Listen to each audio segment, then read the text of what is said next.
సిద్దిపేట జిల్లా బీజేపీలో మళ్లీ ముసలం మొదలైంది. బీఆర్ఎస్ నుంచి వచ్చిన బైరి శంకర్ను నియమించడం పట్ల బాహాటంగానే నేతలు వ్యతిరేకిస్తున్నారు.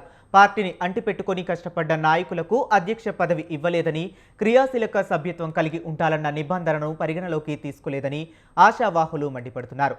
జిల్లా అధ్యక్ష పదవికి దుబ్బాకకు చెందిన బాలేష్ గౌడ్, గజ్వేలుకు చెందిన నలువల శ్రీనివాస్, దారం గురువారెడ్డి, సిద్దిపేటకు చెందిన మోహన్ రెడ్డి, గౌరీ శంకర్, బైరి శంకర్ నామినేషన్ దాఖలు చేశారు. అయితే బీఆర్ఎస్ నుంచి వచ్చిన బైరి శంకర్ను జిల్లా అధ్యక్షుడిగా ఎలా నియమిస్తారని సీనియర్ నాయకులు, కార్యకర్తలు బాహాటంగానే అధిష్టానాన్ని నిలదీస్తున్నారు.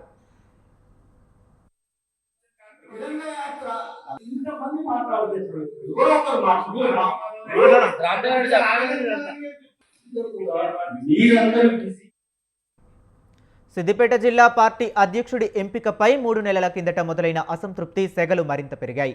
జిల్లా కమిటీ నియామకంలో రాష్ట్ర బాధ్యులు ఇచ్చిన హామీని నిలబెట్టుకోవాలంటూ పార్టీ శ్రేణులు నిరసన తెలిపాయి.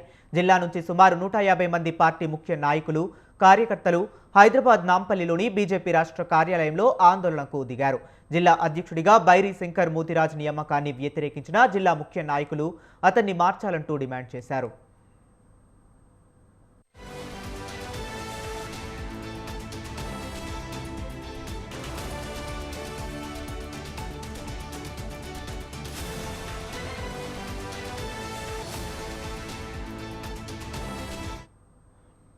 స్పందించిన party organising secretary Chandrashekhar Tiwari వారిని సముదాయించారు. సిద్దిపేట జిల్లా అధ్యక్షుని ఎన్నికపై కేంద్ర కమిటీకి నివేదించి వారి సూచన మేరకు నిర్ణయం తీసుకుంటామని హామీ ఇచ్చారు. అంతవరకు జిల్లా కార్యవర్గ నియామకం జరపవద్దని శంకర్ మూదిరాజ్కు సూచించారు. కేంద్ర కమిటీ ఆదేశాలు వచ్చే వరకు సిద్దిపేట జిల్లాలో మరో 2 బాధ్యులను నియమించి కార్యకలాపాలు నిర్వహిస్తామని చంద్రశేఖర్ హామీ ఇచ్చారు. దీంతో చల్లబడ్డ జిల్లా పార్టీ నేతలు, కార్యకర్తలు బీజేపీ కార్యక్రమాలలో భాగస్వాములు అవుతున్నారు.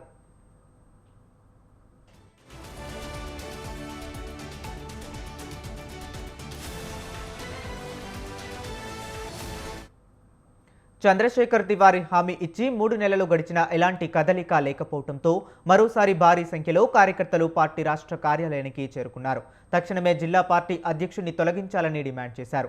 లేని పక్షంలో 3 మ్యాన్ కమిటీ నియమించాలని కోరారు. దాదాపు 2 గంటల పాటు ఆందోళనకు దిగటంతో పార్టీ ఆర్గనైజింగ్ కార్యదర్శి చంద్రశేఖర్ మరోసారి వారితో చర్చలు చేపట్టారు.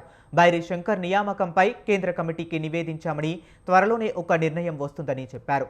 ఈలోపు 3 మ్యాన్ కమిటీని నియమించే ఏర్పాటు చేస్తామని హామీ ఇచ్చారు. 3 మ్యాన్ కమిటీ నియమిస్తారా, అధ్యక్ష పదవి నుంచి బైరి శంకర్ను తప్పించి మరెవరికైనా నియమించి గొడవ సద్దుమణిగిస్తారా అనేది ఆసక్తిగా మారింది.